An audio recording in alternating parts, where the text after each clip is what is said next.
Where are we? Oh, there's the camera there. Yeah, just a conversation between each other. Don't worry about the camera. All right. There. Ready? And... All right, I'm Bob Ambrogi. Welcome to the ILTACON live stream here. I am a writer about legal technology. I have a blog called Law Sites. I also do a podcast called Law Next, and happy to be being part of this inaugural ILTACON live series here. I am here with, I'm going to have you introduce yourself and say who you are. Sure, thanks Bob, great to talk to you. I'm Triona Buckley. I'm a Chief Product Officer with Actionstep, which is a law firm operations platform, so legal accounting and practice management. So yeah, excited to be here on the floor. Yeah, how's ILTACON been for you so far? It's been really good. We really look forward to ILTACON every year. It's just a great community event, and get the chance to talk to some of our customers and a lot of our technology partners. Actually, that's one of the things we love about ILTACON is just the technology community and getting to have those really strategic conversations on the floor. So it's awesome. Yeah, I'm going to ask only because everybody's been asking me, how many ILTACONs have you been to? Do you know how many you've been to? Yeah, I believe it's actually maybe 5 in a row. We might have been a little bit more sporadic for that, but I'm pretty sure this is our kind of 5th as a presence on the floor type of thing. So we would have always have had team here. But yeah, the last, as we've sort of moved up market in terms of the types of law firms that we, have as customers, bigger firms, that sort of thing, ILTACON makes a lot more sense for us, obviously, so yeah. Mm-hmm. So, just for the advantage of people who may not be all that familiar with Actionstep, why don't you tell us a little bit about what you do and who you serve, really? Yeah, absolutely. So we are, as I said, a law firm operations platform, mostly for mid-sized law firms. So it tends to be a mix of mixed practice law firms or boutique firms, kind of multi-office boutique firms, that sort of thing. We're actually in multiple locations. So we have a really big customer base in Australia and a little in New Zealand. That's where we were founded. We have a pretty decent customer base in North America, and then we've got a really growing customer base in the UK as well. So quite a kind of global view of what's happening in the mid-market, and that's really our North Star is really understanding that market, building a fantastic platform for that, what we believe to be a to-date sort of underserved segment of the law firm market. Yeah.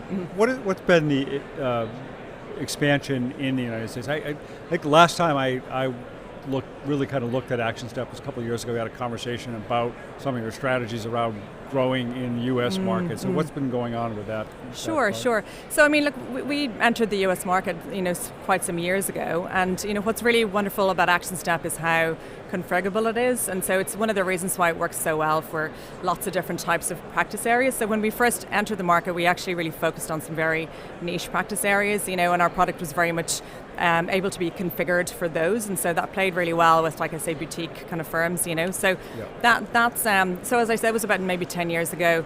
We've expanded a lot in the meantime. We have about 2,000 customers here now, and we've also more recently, about a year and a half ago, acquired a legal accounting product called Soluno. Who are based out of Canada, and so they are now. Which I owned it before. Correct, exactly. Yep. So they, so that's now Actionstep Legal Accounting. So, and it just means we have this really great end-to-end platform, for North American customers. Yeah, that was one of those acquisitions that made a lot of sense to me because it was a perfect fit. Yes. It seemed to me for Actionstep, and it was like kind of custom made. For your audience, for your market. It really is, and it's a wonderful product, and we've had some fantastic customers, but actually really importantly to us at Actionstep, we had such great team members come across as well with that platform.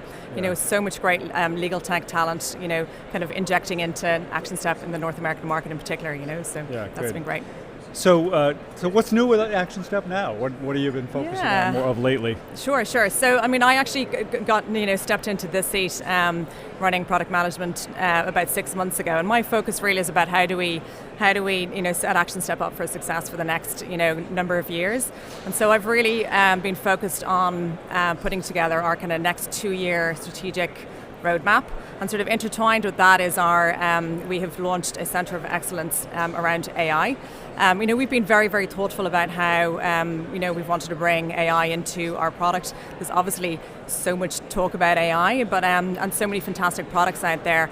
A lot of them in that Gen AI space, which as a sort of an operations platform focused on the business of law, Gen AI doesn't necessarily make a huge amount of sense to us. We have bits and pieces of it in our product already, particularly around time.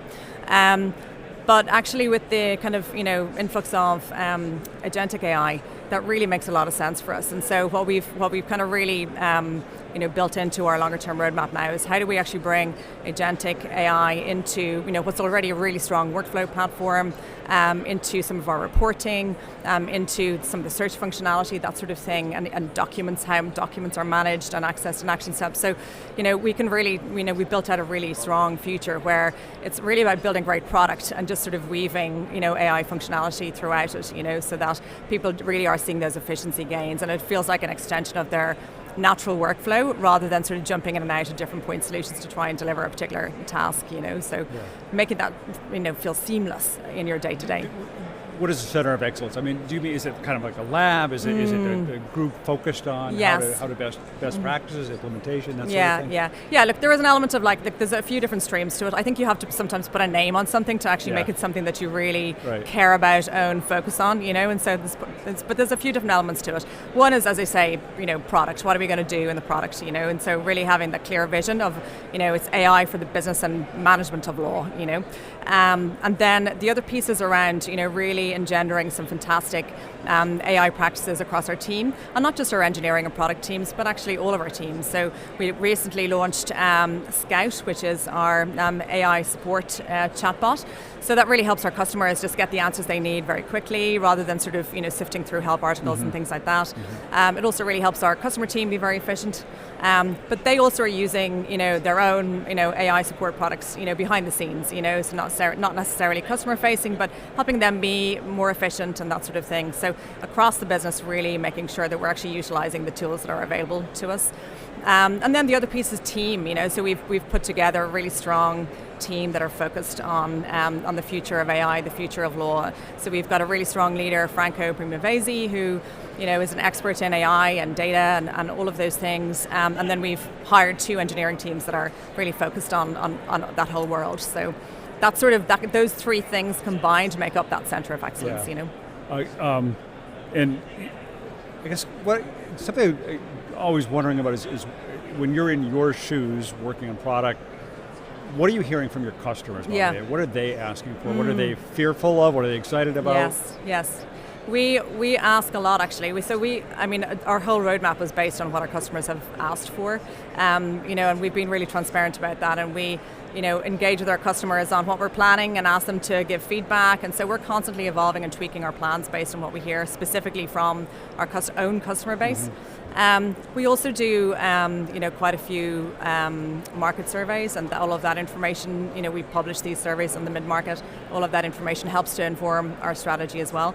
The things that we're hearing really are, the things that we focus on around workflow and really connecting data from, if you think about how a law firm works, everything from intake all the way through to a bill cycle and beyond, making sure that data is managed well, is utilized correctly all the way through, not having these silos of information sitting across a firm, so that the people who should have access to the information do have access to it. From a client point of view, law firms really care about their clients feeling like they're getting the same service from whoever they speak to in the firm, whether it is a billing administrator or the partner that they work with, or the reception on the front desk, that they can interact with that client in a really high quality way because they've access to the same data, they know who they are, they feel known by that firm. So those are some of the things. Client experience is something that firms consistently really, really care about, and so we really look at how we make sure that that's enabled in their practice management system. The other obviously, yes, of course, there are a lot of questions about AI and what it means for them and how they use it, and we've tried to be a good thought partner with our customers on that, to help them to really think through the best use cases and how they can kind of help their team to sort of adopt things appropriately. And then the other piece that's coming through really strong from our customers is around change management. Change management. Yeah. I know that word is overdone, right? Yeah. But it's just with the adoption of all of these new tools, it creates without some really thoughtful process mapping and thinking through, what they actually want to do, in their business, and what they're trying to achieve with some of these things. firms just end up with a collection of tools that isn't particularly useful to their business goals. And so, that we have a fantastic partner consulting community that we, engage our customers with and help them to work through that sort of change management process. And at the mid-size, we kind of see upper market change management is a bit more of a known quantity. You've got some teams of people who are focused on innovation and change management, that sort of thing. You don't have that at the mid-market, Right. and so we do, like I say, with this fantastic partner community that we have, help to sort of, fill in those gaps and support our customers in relation to that. Yeah. Anything else new with Actionstep? Anything else you're working on? Yeah, so we have some really exciting things that we're working on right now, actually.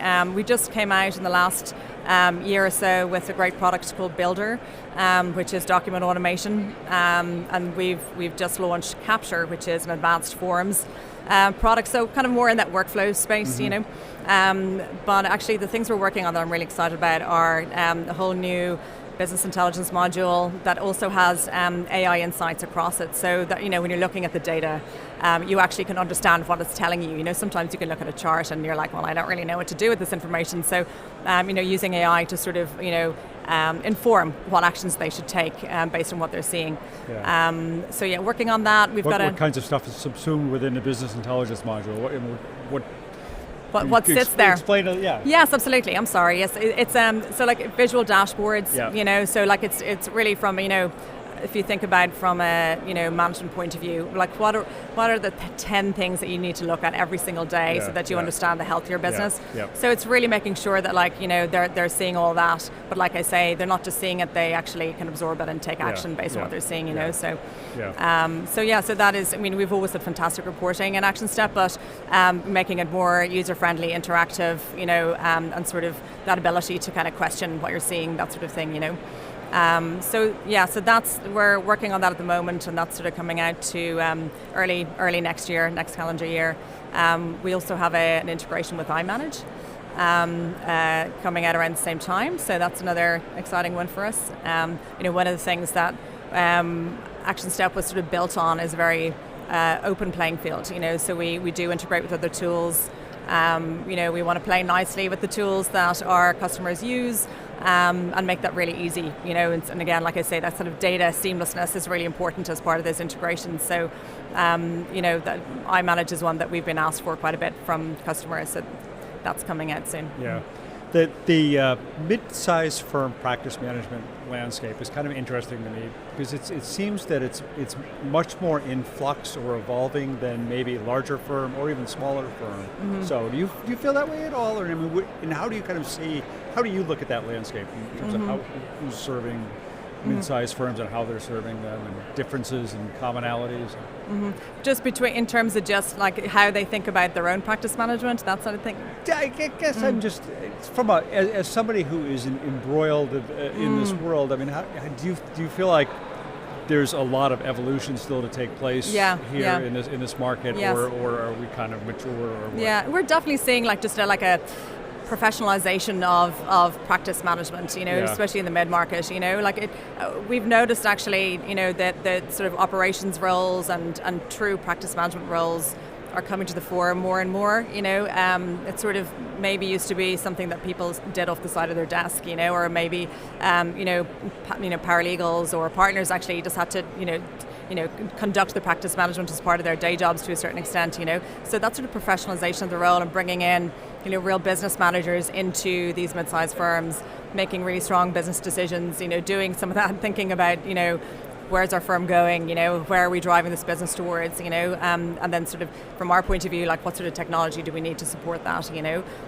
definitely seeing that, and you're seeing that particularly, in that sort of upper mid-market, those slightly larger mid-market firms in particular. Yeah.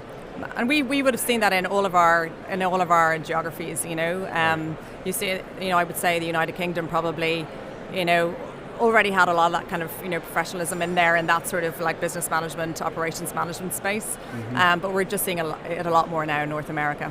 Yeah. Mm-hmm. What else is on the roadmap for Actionstep? What's ahead for the next year? What are we going to talk about next year here? Yeah, so what are we going to talk about next year? Yeah, so the other couple of things that we're looking at are around workflow. So I mean, the thing that has always been sort of Actionstep's secret sauce is our workflow and our matter management capability. And as I said earlier, with agentic AI kind of coming into the mix, adding that automation layer to our current really strong workflow is going to be a longer term project. It's probably a 2026 thing, but yeah, so that's also in play for us. So those are big chunky things that are going to make like a big difference to our customers. So. We've got our whole team rallied around it, so it's a really exciting time. Yeah, absolutely. All right. Anything else you wanted to chat about? Well, I wanted to ask you, what are you seeing on the floor here? Are you seeing anything interesting or different this year versus previous years?